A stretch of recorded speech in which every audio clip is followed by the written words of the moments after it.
This is Cast of Wonders, the young adult fiction podcast featuring stories of the fantastic. Welcome. Episode 593. I'm Catherine Inskip, your editor and host. Today, Cast of Wonders is bringing you another Summer Spotlight episode, part of our series featuring award-nominated authors and stories. Our story for today is The Bookstore at the End of America by Charlie Jane Anders, which was first published in the anthology A People's Future of the United States, edited by Victor Laval and John Joseph Adams. Charlie Jane Anders is hard at work on a new adult novel tentatively called The Prodigal Mother. Most recently, she wrote the young adult Unstoppable trilogy, Victories Greater Than Death, Dreams Bigger Than Heartbreak, and Promises Stronger Than Darkness. She's also the author of the short story collection Even Greater Mistakes and Never Say You Can't Survive, August 2021, a book about how to use creative writing to get through the hard times. Her other books include The City in the Middle of the Night and All the Birds in the Sky. She's won the Hugo, Nebula, Sturgeon, Lambda Literary, Crawford and Locus Awards. She co-created Escapade, a transgender superhero for Marvel Comics, and wrote her into the long-running New Mutants comic. And she's currently the science fiction and fantasy book reviewer for The Washington Post. Her TED Talk, Go Ahead, Dream About the Future, got 700,000 views in its first week. With Annalee Newitz, she co-hosts the podcast Our Opinions Are Correct. This story is narrated by Marguerite Kenner. Marguerite Kenner, she/her, is a California transplant living in the UK city named after her favourite pastime. She runs Escape Artists with her partner Alistair Stewart and practices as a technology lawyer in London. She loves to voice minor characters in podcasts and play video games, often where people can watch. Her contributions to genre fiction include being a 2021 Hugo Award finalist, editing Cast of Wonders from 2013 to 2019, project groups for too many industry orgs to count anymore, community organising, mentoring, and teaching business skills to creatives. You can follow her adventures across various social media platforms. This story comes with a content warning for war and political intolerance. And now, we've a tale to tell.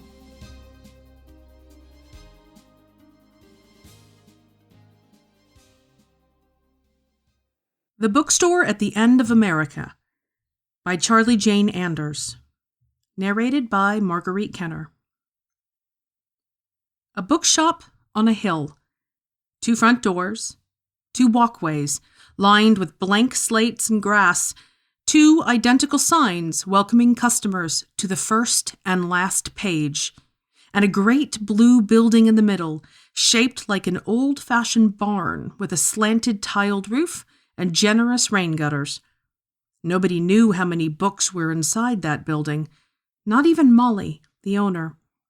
But if you couldn't find it there, they probably hadn't written it down yet.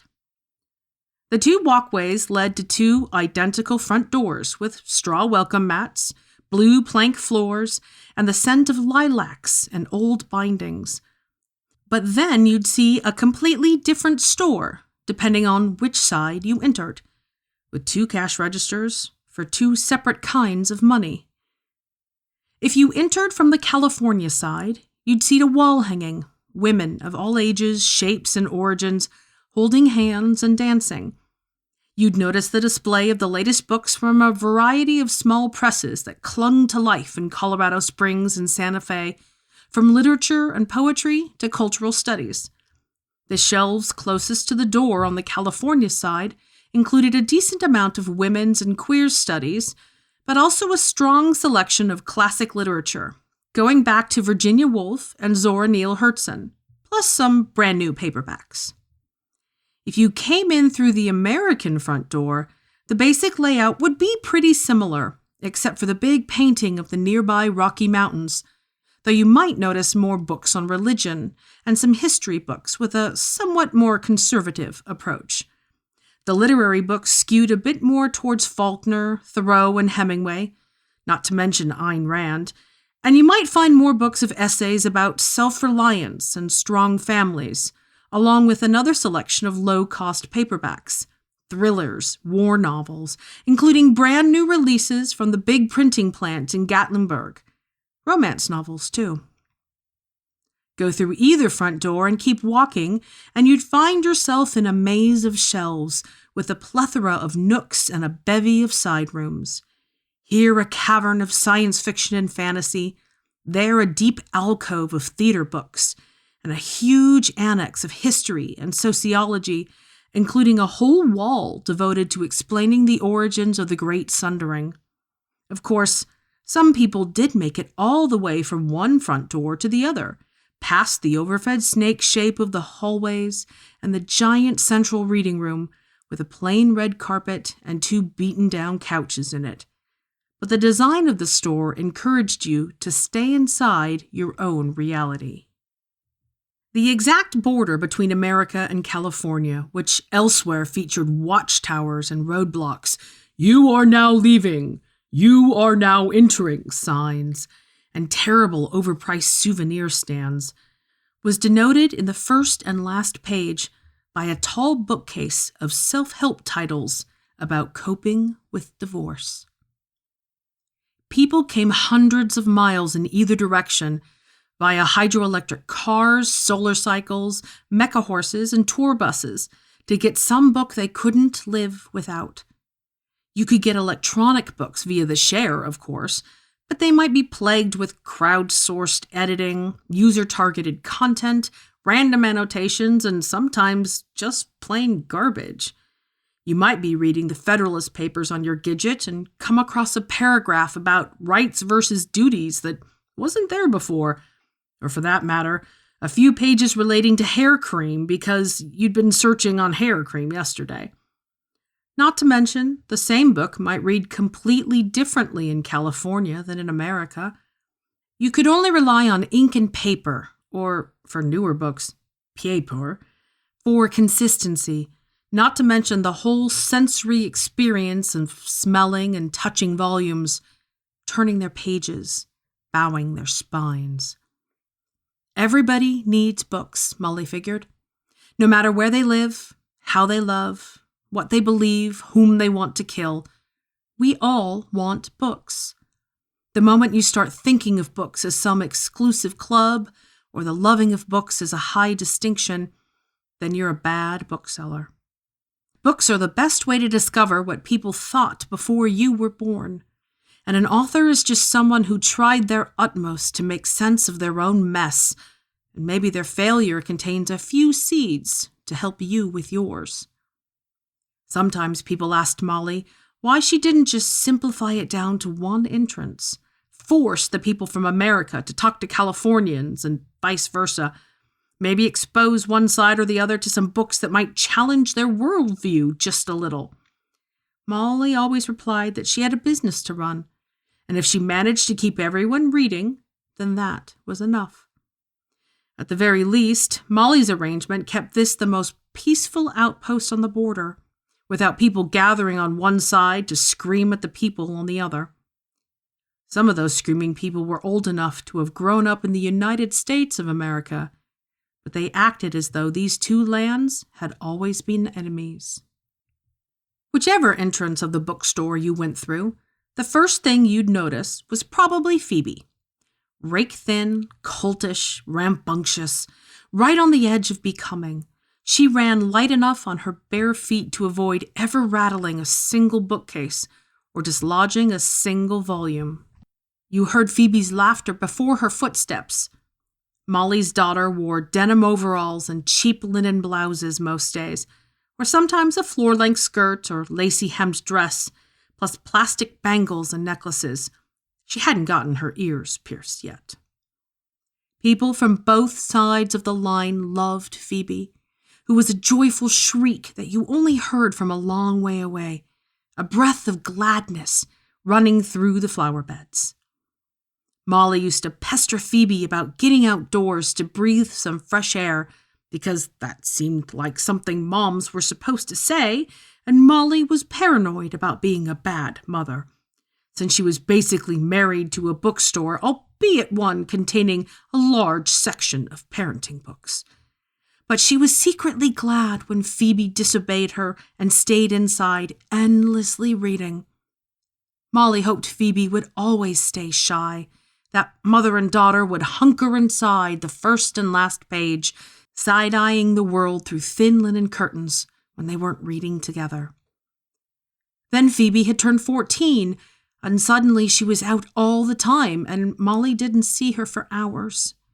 Around that time, Phoebe had unexpectedly grown pretty and lanky, her neck long enough to let her auburn ponytail swing as she ran around with the other kids who lived in the tangle of tree-lined streets on the America side of the line, plus a few kids who snuck across from California. Nobody seriously patrolled this part of the border, and there was one craggy rock pile, like an echo of the looming Rocky Mountains, that you could just scramble over and cross from one country to the other if you knew the right path. Phoebe and her gang of kids, ranging from 12 to 15, would go trampling the tall grass near the border on a treasure hunt or set up an ambush fort in the rocks. Phoebe occasionally caught sight of Molly and turned to wave before running up the dusty hillside towards Zadie and Mark, who had just snuck over from California with canvas backpacks full of random games and junk. Sometimes Phoebe led an entire brigade of kids into the store, pouring cups of water or Molly's home-brewed ginger beer for everyone, and they would all pause and say, "Hello, Miss Carlton," before running outside again. Mostly the kids were just a raucous chorus as they chased each other with pea guns. There were times when they stayed in the most overgrown area of trees and bracken way after sundown, until Molly was just about to message the other local parents via her gadget, and then she'd glimpse a few specks of light emerging from the claws and twisted limbs. Molly always asked Phoebe what they did in that tiny strand of vegetation, which barely qualified as the woods, and Phoebe always said, "Nothing. They just hung out." Molly imagined those kids under the moonlight, blotted by heavy leaves, and they could be doing anything, drinking, taking drugs, playing kiss-and-tell games. Even if Molly had wanted to keep tabs on her daughter, she couldn't leave the bookstore unattended. The binational design of the store required at least 2 people working at all times, 1 per register, and most of the people Molly hired only lasted a month or 2, and then they had to run home because their families were worried about all the latest hints of another war on the horizon. Every day, another batch of propaganda bubbled up on Molly's gadget from both sides, claiming that one country was a crushing theocracy or the other was a godless meat grinder. Meanwhile, you heard rumblings about both countries searching for the last precious dregs of water, sometimes actual rumblings as California sent swarms of robots deep underground. Everybody was holding their breath. Molly was working the front counter on the California side, trying as usual not to show any reaction to the people with weird tattoos or glowing silver threads flowing into their skulls. Everyone knew how eager Californians were to hack their own bodies and brains, from programmable birth control to brain implants that connected them to the Anoth complex. Molly smiled, made small talk, recommended books based on her uncanny memory for what everyone had been buying. In short, she treated everyone like a customer, even the folks who noticed Molly's crucifix and clicked their tongues because obviously she'd been brainwashed into her faith. A regular customer named Sander came in, looking for a rare book from the last days of the United States about sustainable farming and animal consciousness by a woman named Hope Dorrance. For some reason, nobody had ever uploaded this book of essays to the share. Molly looked in the fancy computer and saw that they had 1 copy, but when Molly led Sander back to the shelf where it was supposed to be, the book was missing. Sander stared at the space where Souls on the Land ought to be, and their pale, round face was full of lines. They had a single tattoo of a butterfly clad in gleaming armor, and the wires rained from the shaved back of their skull. They were some kind of engineer for the Anoth complex. "Huh," Molly said. "So So this is where it ought to be, but I better check if maybe we sold it to the other side and somehow didn't log the sale. Sander nodded and followed Molly until they arrived in America. There, Molly squeezed past Mitch, who was working the register, and dug through a dozen scraps of paper until she found one. Oh, yeah. Well, darn. They had sold their only copy of Souls on the Land to one of their most faithful customers on the America side, a gray-haired woman named Terry Wallace, who went to Molly's church. Terry was in the store right now, searching for a cookbook. Mitch had just seen her go past. Unfortunately, Terry hated Californians even more than most Americans did, and Sander was the sort of Californian that Terry especially did not appreciate. So it looks like we sold it a while back, and we just didn't update our inventory, which, does happen, Molly said. In essence, this was false advertising. Sander drew upward with the usual Californian sense of affront the moment anything wasn't perfectly efficient. You told me that the book was available when in fact you should have known it wasn't. Molly had already decided not to tell Sander who had bought the Hope Dorrance, but Terry came back clutching a book of killer salads just as Sander was in mid-rant about the ethics of retail communication. Sander happened to mention Souls on the Land, and Terry's ears perked up. "Oh, I just bought that book," she said. Sander spun around, smiling, and said, "Oh, pleased to meet you. I'm afraid that book you bought is one that had been promised to me. I don't suppose we could work out some kind of arrangement? Perhaps some system of needs-based allocation, because my need for this book is extremely great." Sander was already falling into the hyper-rational, insistent language of a Californian faced with a problem. "Sorry," Terry said. "I bought it. I own it now. It's mine." "But there are many ways we could... you could loan it to me, and I could digitize it and return it to you in good condition." "I don't want it in good condition. I want it in the condition it's in now." But Molly could see this conversation was about 3 exchanges away from full-blown unpleasantries. Terry was going to insult Sander, either directly or by getting their pronoun wrong. Sander was going to call Terry stupid, either by implication or outright. Molly could see an easy solution. She could give Terry a bribe, a free book or blanket discount, in exchange for letting Sander borrow the Hope Dorrance so they could digitize it using special page-turning robots. But this wasn't going to be solved with reason. Not right now, anyway, with the two of them snarling at each other. So Molly put on her biggest smile and said, "Sander, I just remembered. I had something extra special set aside for you back in the psychology and philosophy annex. I've been meaning to give it to you, and it slipped my mind until just now. Come on, I'll show you." She tugged gently at Sander's arm and hustled them back into the warren of bookshelves. Sander kept rumbling about Terry's irrational selfishness until he had left America. Molly had no idea what the special book she'd been saving for Sander actually was, but she figured by the time they got through the straits of romance and all the switchbacks of biography, she'd think of something. Phoebe was having a love triangle.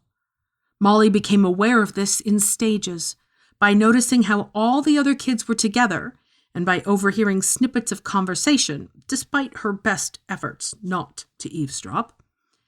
Jonathan Brinkfort, the son of the minister at Molly's church, had started hanging around Phoebe with a hangdog expression, like he'd lost one of those kiss and dare games and it had left him with gambling debts. John was a tall, quiet boy with a handsome square face who meditated every tiny dispute among the neighborhood kids with a slow gravitas. But Molly had never before seen him lost for words. She had been hand-selling airship adventure books to John since he was little. And then there was Zadie Kagwa, whose dad was a second-generation immigrant from Uganda with a taste for very old science fiction. Zadie had a fresh tattoo on one shoulder of a dandelion with seedlings fanning out into the wind, and one string of fiber-optic pearls coming out of her locks. Zadie's own taste in books roamed from science and math to radical politics to girl-sat horse camp novels. Zadie whispered to Phoebe and brought tiny presents from California, like these weird candies with chili peppers in them. Molly could just imagine the conversations she'd hear in church if her daughter got into an unnatural relationship with a girl from California, no less, instead of dating a nice American boy who happened to be Canon Brinkfort's son. But Phoebe didn't seem to be inclined to choose one or the other. She accepted John's stammered compliments with the same shy smile she greeted Zadie's gifts with. Molly took Phoebe on a day trip into California, where they got their passports stamped with a one-day entry permit, and they climbed into Molly's old three-wheel dancer. They drove past wind farms and military installations, past signs for the latest Anoth Cloudbrain schemes, until they stopped at a place that sold milkshakes so thick you lost the skin on the sides of your mouth just trying to unclog the straw. Phoebe was in silent mode, hugging herself and cocooning inside her big polyfiber jacket when she wasn't slurping her milkshake. Molly tried to make conversation, talking about who had been buying what sorts of books lately and what you could figure out about international relations from Sharon Wong's sudden interest in bird-watching. Phoebe just shrugged, like maybe Molly should just read the news instead, as if Molly hadn't tried making sense of the news already. Then Phoebe started telling Molly about some fantasy novel. 7 princesses have powers of growth and decay, but some of the princesses can only use their growth powers if the other princesses are using their decay powers. Whoever grows a hedge tall enough to keep out the army of gnome trolls will become the heir to the blue throne. But the princesses don't even realize at first that their powers are all different, like they grow different kinds of things. There are a bunch of princes and court ladies who are all in love with different princesses, but nobody can be with the person they want to be with. This novel sounded more and more complicated, and Molly didn't remember ever seeing it in her store until she realized Phoebe wasn't describing a book she had read. This was a book that Phoebe was writing somewhere on one of the old computers that Molly had left in some storage space. Molly hadn't even known Phoebe was a writer. "How does it end?" Molly asks. "I don't know." Phoebe poked at the last soup of her milkshake. "I guess they have to use their powers together to build the hedge they're supposed to build instead of competing. The hard part's going to be all the princesses ending up with the right person and making sure nobody feels left out or like they couldn't find their place in this kingdom." Molly nodded and then tried to think of how to respond to what she was pretty sure her daughter was actually talking about. "Well, you know that nobody has to ever hurry to find out who they're supposed to love or where they're going to fit in. Those things take time, and it's okay not to know the answers right away, you know?" "Yeah, I guess." Phoebe pushed her empty glass away and looked out the window. Molly waited for her to say something else, but eventually realized the conversation had ended. Teenagers. Molly had opened the first and last page when Phoebe was still a baby, back when the border had felt more porous. Both governments were trying to create a special trade zone, and you could get a special transnational business license. Everyone had seemed overjoyed to have a bookstore within driving distance, and Molly had lost count of how many people thanked her just for being here. A lot of her used books had come from estate sales, but there had been a surprising flood of donations, too. Molly had wanted Phoebe to be within easy reach of California if America ever started seriously following through on its threats to enforce all of its broadly written laws against immorality. But more than that, Phoebe deserved to be surrounded by all the stories and every type of person, and all of the ways of looking at life. Plus, it had seemed like a shrewd business move to be in 2 countries at once, a way to double the store's potential market. For a while, the border had also played host to a bar, a burger joint, and a clothing store, and Molly had barely noticed when those places had closed, one by one. The first and last page was different, she figured, because nobody ever gets drunk on books and starts a brawl. Matthew limped into the American entrance during a lull in business, and Molly took in his torn pant leg and dirty hands, plus the dried-out salt trails along his brown face. She had seen plenty others in similar condition and didn't even blink. She didn't even need to see the brand on Matthew's neck, which looked like a pair of broken wings, and declared him to be a bonded peon and the responsibility of the Greater Appalachian Penal Authority and the Glad Corporation. She just nodded and helped him inside the store before anyone else noticed or started asking too many questions. "I'm looking for a self-help book," Matthew said, which was what a lot of them said. Someone, somewhere, had told them that this was a code phrase that would let Molly know what they needed. In fact, there was no code phrase, nor was one needed.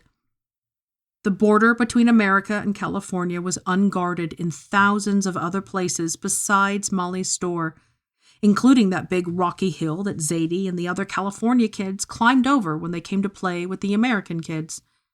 There was just too much empty space to waste time patrolling, much less putting up fences or sensors. You couldn't eat lunch in California without 20 computers checking your identity anyway. Matthew and the others chose to cross through Molly's store because books meant civilization. Or maybe the store's name seemed to promise a kind of safe passage, the first page leading gracefully to the last. Molly did what she always did with these refugees. She helped Matthew find the quickest route from romance to philosophy to history, and then on to California. She gave him clean clothes out of a donation box, which she always told people was going to a shelter somewhere, and what information she had about resources and contacts. She let him clean up as much as he could in the restroom. Matthew was still limping as he made his way through the store in his brand new corduroys and baggy argyle sweater. Molly offered to have a look at his leg, but he shook his head. Old injury. She jogged in the first aid kit and gave him a bottle of painkillers. Matthew kept looking around in all directions, as if there could be hidden cameras. There weren't.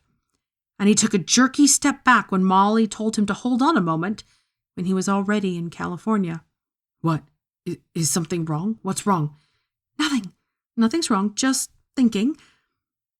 Molly always gave refugees a free book, something to keep them company on whatever journey they had ahead. She didn't want to just choose at random, so she gazed at Matthew for a moment in the dim amber light from the wall sconces in the history section. "What sort of books do you like? Besides self-help, I mean."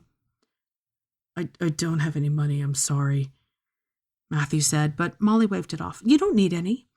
I just wanted to give you something to take with you." Phoebe came up just then and saw at a glance what was going on. "Hey, Mom." "Hi, I'm Phoebe." "This is Matthew," Molly said. "I wanted to give him a book to take with him." "They didn't exactly let us have books," Matthew said. "There was a small library, but library use was a privilege and you needed more than good behavior. For that kind of privilege, you needed to..." He glanced at Phoebe because whatever he'd been about to say wasn't suitable for a child's ears. "They did let us read the Bible, and I practically memorized some parts of it." Molly and Phoebe looked at each other while Matthew fidgeted, and then Phoebe said, "Father Brown Mysteries." "Are you sure?" Molly asked. Phoebe nodded. She ran, fast as a deer, and came back with a tiny paperback of G.K. Chesterton that would fit in the pockets of the donated corduroys. "I used to love this book," she told Matthew. "It's about God and religion, but it's really just a great bunch of detective stories where the key always turned out to be making sense of people." Matthew kept thanking Molly and Phoebe in a kind of guttural undertone, like a compulsive cough until they waved it off. When they got to the California storefront, they kept Matthew out of sight until they were sure the coast was clear. Then they hustled him out and showed him the clearest path, which followed the main road but stayed under cover. He waved once as he sprinted across the blunt strip of gravel parking lot, but other than that, he didn't look back. The President of California wished the President of America a good spring solstice instead of Happy Easter, and the President of America called a news conference to discuss this unforgivable insult. America's Secretary of Morality, Wallace Dawson, called California's gay Attorney General an offensive term. California moved some troops up to the border and performed some routine exercises so close that Molly could hear the cackle of guns shooting blanks all night. She hoped they were blanks. America sent some fighter craft and UAVs along the border, sundering the air. California's swarm of water-divining robots had managed to tap the huge deposit located deep inside the Rocky Mantle, but both America and California claimed that this water was located under their respective territories. Molly's Gidget kept flaring up with news that was laced with propaganda, as if the people in charge on both sides were trying to get everyone fired up. The American media kept running stories about a pregnant woman in New Sacramento who lost her baby because her family planning implant had a buggy firmware update, plus graphic stories about urban gang violence, drugs, prostitution, and so on. California's media outlets, meanwhile, worked overtime to remind people about the teenage rape victims in America who were locked up and straitjacketed to make sure they gave birth, and the peaceful protesters who were gassed and beaten by police. Almost every day lately, Americans came in looking for a couple of books that Molly didn't have. Molly had decided to go ahead and stock Why We Stand, a book-length manifesto about individualism and Christian values that stopped just short of accusing Californians of bestiality and cannibalism. But Why We Stand was unavailable because they'd gone back for another print run. Meanwhile, though, Molly outright refused to sell Our People, a book that included offensive caricatures of the black and brown people who mostly clustered in the dense cities out west, like New Sacramento, plus scientific theories about their relative intelligence. People kept coming in and asking for Our People, and at this point, Molly was pretty sure they knew she didn't have it and were just trying to make a point. It's just, some folks feel as though you think you're better than the rest of us, said Norma Villarine, whose blonde, loud-mouthed daughter Samantha was part of Phoebe's friend group. The way you tried to play both sides against the middle, perching here in your fancy chair, deciding what's fit to read and what's not fit to read, you're literally sitting in judgment over us. I'm not judging anyone, Molly said. Norma, I live here too. I go to Holy Fire every Sunday, same as you. I'm not judging. You say that. But then you refuse to sell Our People. Yes, because that book is racist. Norma turned to Reggie Watts, who had 2 kids in Phoebe's little gang, Tobias and Suze. Did you hear that, Reggie? She just called me a racist. I didn't call you anything. I was talking about a book. Can't separate books from people, said Reggie, who worked at the big power plant 30 miles east. He furrowed his huge brow and stooped a little as he spoke. And you can't separate people from the places they come from.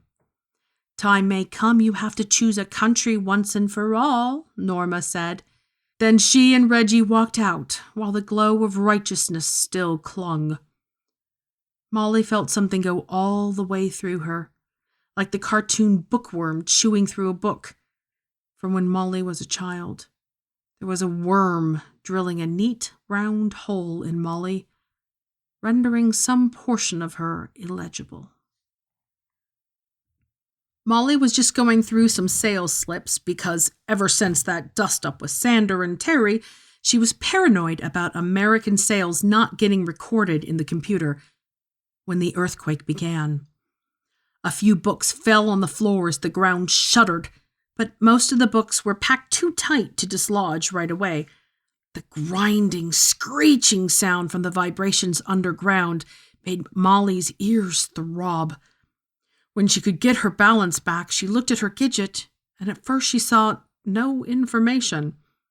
Then there was a news alert. California had laid claim to the water deposits deep underground and was proceeding to extract them as quickly as possible. America was calling this an act of war. Phoebe was out with her friends as usual. Molly sent a message on her Gidget and then went outside to yell Phoebe's name into the wind. The crushing sound underground kept going, but either Molly had gotten used to it or it was moving away from here. Phoebe! Molly walked the 2-lane roads, glancing every couple of minutes at her Gidget to see if Molly had yet replied. She told herself that she wouldn't freak out if she could find her daughter before the sun went down. And then the sun did go down, and she had to invent a new deadline for panic. Something huge and powerful opened its mouth and roared nearby, and Molly swayed on her feet. The hot breath of a large carnivore blew against her face while her ears filled with sound. She realized after a moment that 3 Stalker-class aircraft had flown very low overhead in stealth mode, so you could hear and feel, but not see them. Phoebe! Molly called out as she reached the end of the long main street with the one grocery store and the diner. Phoebe, are you out here? The street led to a big field of corn on one side, and then to the diversion road leading to the freeway on the other. The corn rustled from the aftershakes of the flyover.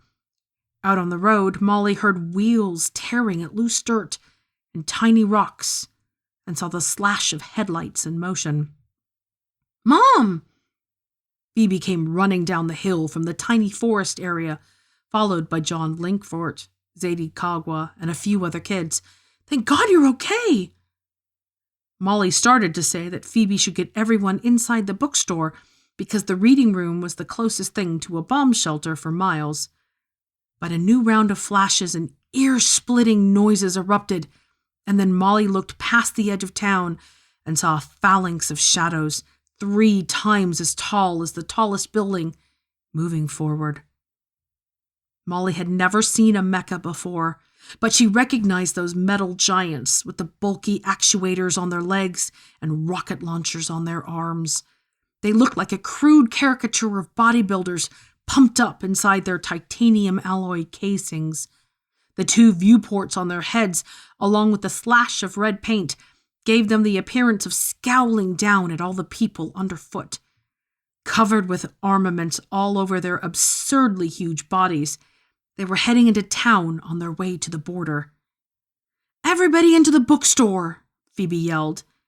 Zadie Kagwa was messaging her father on some fancy tablet, and other kids were trying to contact their parents too, but then everyone hustled inside the first and last page. People came looking for their kids, or for a place to shelter from the fighting. Some people had been browsing in the store when the hostilities broke out, or had been driving nearby.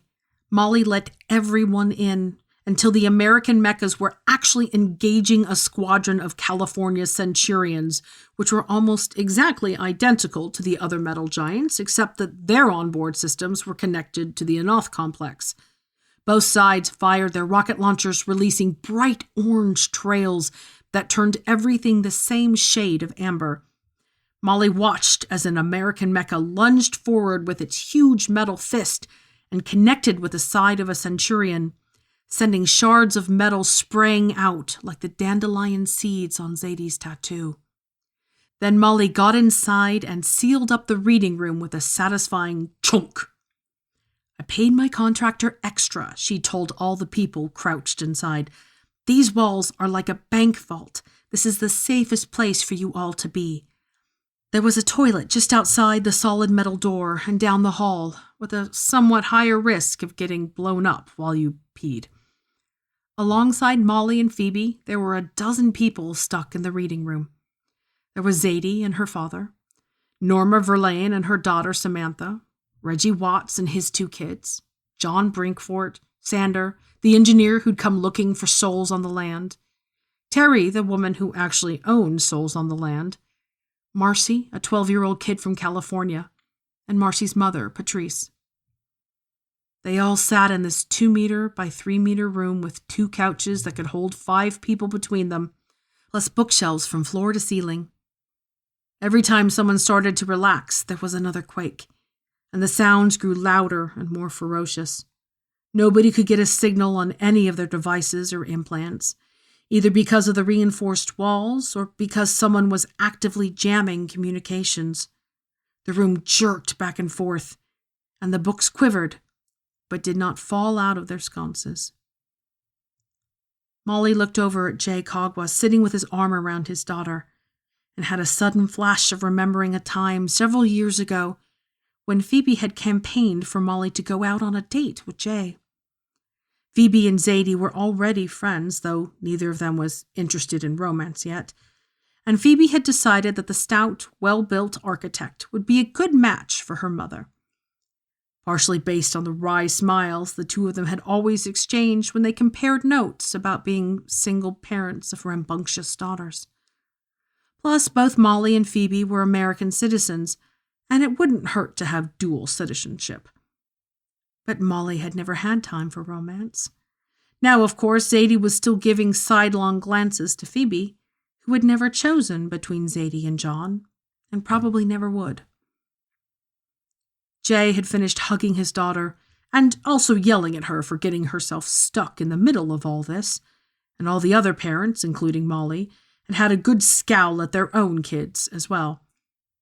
"I wish we were safe at home," Jay Cogwa told his daughter in a whisper, "instead of being trapped here with these people." "What exactly do you mean by these people?"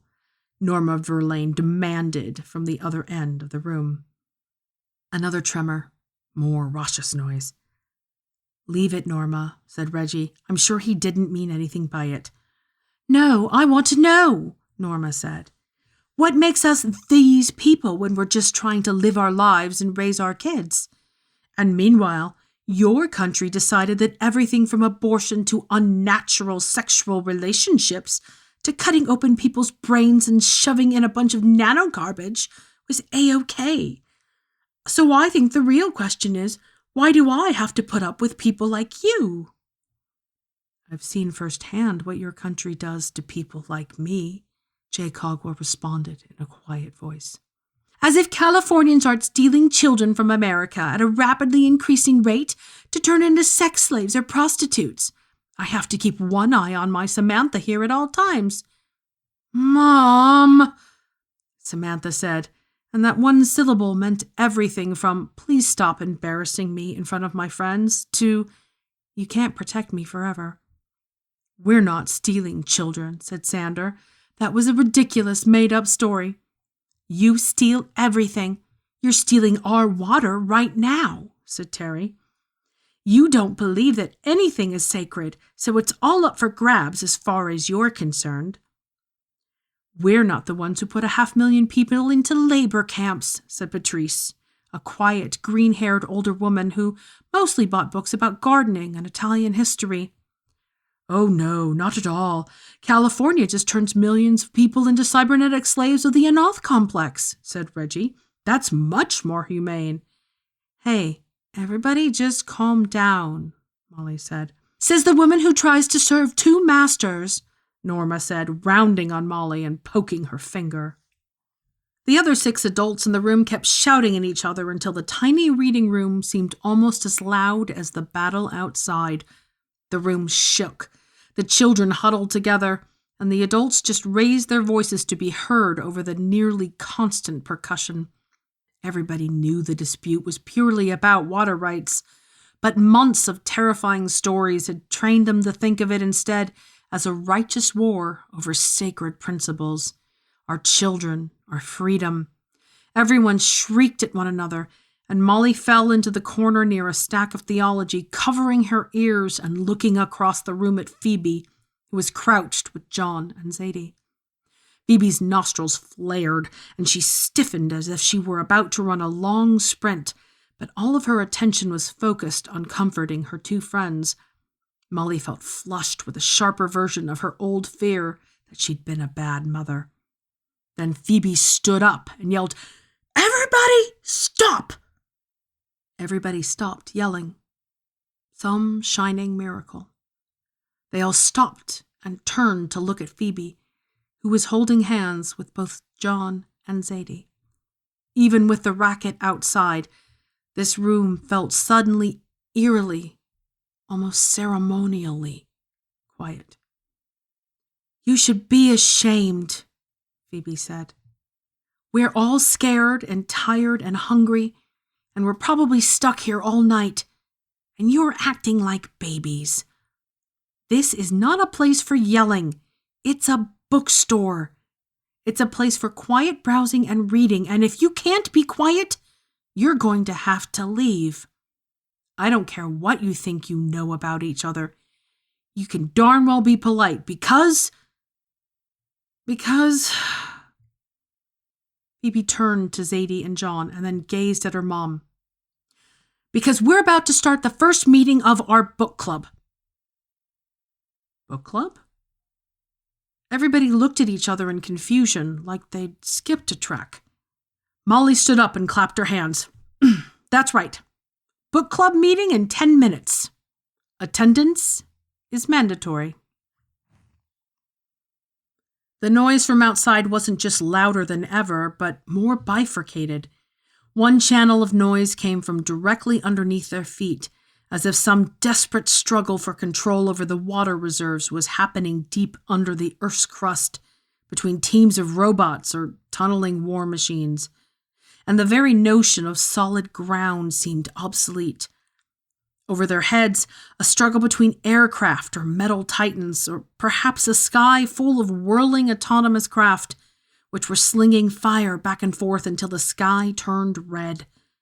Trapped inside this room, with no information other than the words on brittle spines, everybody found themselves inventing horrors out of every stray noise. Molly and Phoebe huddled in the corner, trying to figure out a book that everyone in the room would be familiar enough with, but they could have a real conversation about. Molly had actually hosted a few book clubs at the store over the years, and at least a few of the people now sheltering in the reading room had attended, but she couldn't remember what any of those clubs read. Molly kept pushing for this one literary coming-of-age book that had made a splash around the time of the Sundering, or maybe some good old Jane Austen, but Phoebe vetoed both of those ideas. "We need to distract them." Phoebe jerked her thumb at the mass of people in the reading room behind them, "not bore them to death." In the end, the first and maybe only book selection of the Great International Book Club had to be *1,000,001, a fantasy adventure about a teenage boy named Norman who rescues 1,000,000 souls that an evil wizard has trapped in a globe and accidentally absorbs them into his own body. So Norman has 1,000,000 souls in one body, and they give him magical powers, but he can also feel all of their unfinished business and their longing to be free. And Norman has to fight the wizard, who wants all of those souls back, plus Norman's. This book was supposed to be for teenagers, but Molly knew for a fact that every single adult had read it as well, on both sides of the border. "Well, of course the premise suffers from huge inconsistencies," Sander complained. "It's established early on that souls can be stored and transferred, and yet Norman can't simply unload his extra souls into the nearest vessel." "They explain that in book 2? Zadie only rolled her eyes a little. "The souls are locked inside Norman, plus the wizard would get them if he put them anywhere else." "What I don't get is why this so-called teacher, Maxine, doesn't just tell him the whole story about the Pendragon exchange right away." Excuse me, no spoilers," John muttered. "Not everybody has read book 5 already." "Can we talk about the themes of the book instead of just nitpicking?" Terry crossed her arms. "Like, the whole notion that Norman can contain all of these multitudes but still just be Norman is fascinating to me." "It's kind of a Cartesian dualism on speed," Jay Cogwa offered. Well, sort of. I mean, if you read Descartes, he says, the real point is that the wizard wants to control all those souls, but can we just talk about the singing axe? What even was that? They argued peacefully until around 3 a.m, when everyone finally wore themselves out. The sky and the ground still rumbled occasionally, but either everyone had gotten used to it or the most violent shatterings were over. Molly looked around at the dozen or so people slowly falling asleep, leaning on each other all around the room, and felt a desperate protectiveness. Not just for the people, because of course she didn't want any harm to come to any of them, or even for this building that she'd given the better part of her adult life to sustaining, but for something more abstract and confusing. What were the chances that the first and last page could continue to exist much longer, especially with one foot in either country? How would they even know if tonight was just another skirmish or the beginnings of a proper war, something that could carry on for months and reduce both countries to fine ash? Phoebe left John and Zadie behind and came over to sit with her mother, with her mouth still twisted upwards in satisfaction. Phoebe was clutching a book in one hand, and Molly didn't recognize the gold-embossed cover at first, but then she saw the spine. This was a small hardcover of fairy tales, illustrated with watercolors, that Molly had given to her daughter for her 12th birthday and had never seen again. She'd assumed Phoebe had just glanced at it for an hour and tossed it somewhere. Phoebe leaned against her mother, half reading and half gazing at the pictures, the blue streaks of sky and dark swipes of castles and mountains, until she fell asleep on Molly's shoulder. Phoebe looked younger in her sleep, and Molly looked down at her until she, too, dozed off, and the entire bookstore was at rest. Every once in a while, the roaring and convulsions of the battle woke Molly, but then at last they subsided, and all Molly heard was the slow, sustained breathing of people inside a cocoon of books. It would be really, really nice if this story wasn't as desperately timely as it is. By the time this story airs, the UK and France will be on the far side of their latest major elections, the US deeper into the run-up to their next one, and I'm under no illusions that anything will have changed in the war zones around the world. It's too easy to forget or ignore our collective humanity, to turn a blind eye to atrocity, to enact it on our own neighbours. This story doesn't solve any of those wider problems, but what it does do is carve out a precious space for connection, comfort and healing. Even so, the bookstore is located quite literally on the fence, and the story concludes with the realisation that at some point it may inevitably become unsustainable. This isn't about choosing one side or another, though. In real life, we can sometimes find ourselves in a position where we can try to bridge the divide between different individuals or groups, to share truths and compassion, to explore and understand why we weight our moral values differently, to unpick the hurts and misunderstandings. And sometimes the tanks roll in and the bombs fall, or the compassion is thrown back in your face, or you find a line in the sand that says, no, this behaviour is just irredeemable. But until then, there's hope, and so much grace in trying to remind each other that we are, truly, one and the same. Join us again soon. We love bringing you the best audio fiction week after week, but we can't do it without your support. Your donations pay our authors, our narrators, our servers and our staff. Please consider supporting us with a monthly donation through either PayPal or Patreon. You can also review us on Apple Podcasts, request us on Spotify, and consider the stories we publish for award consideration. There are lots of ways you can help. Join the discussion on the EA Discord and visit on Twitter or Blue Sky at Cast of Wonders. Come say hello. Cast of Wonders is brought to you by editor Catherine Inskip, assistant editors Cup Jacob and Alicia Caparaso, associate editors Rebecca Arn, Tanya Adelit, Amy Brennan, Somtua Haseway, Becca Miles, Ray O, Samuel Poots, Pooja Prakabaran, Emma Smales, Denise Sudell and Rin Yi. Our editorial assistant is Amy Brennan, our community manager is Denise Sudell and our audio producer is Jeremy Carter. Cast of Wonders is part of the Escape Artists Foundation, a 501c3 non-profit, and this episode is distributed under the Creative Commons Attribution Non-Commercial No Derivatives 4.0 International License. That means you can download or listen to the episode on any device you like, but you can't change it or sell it.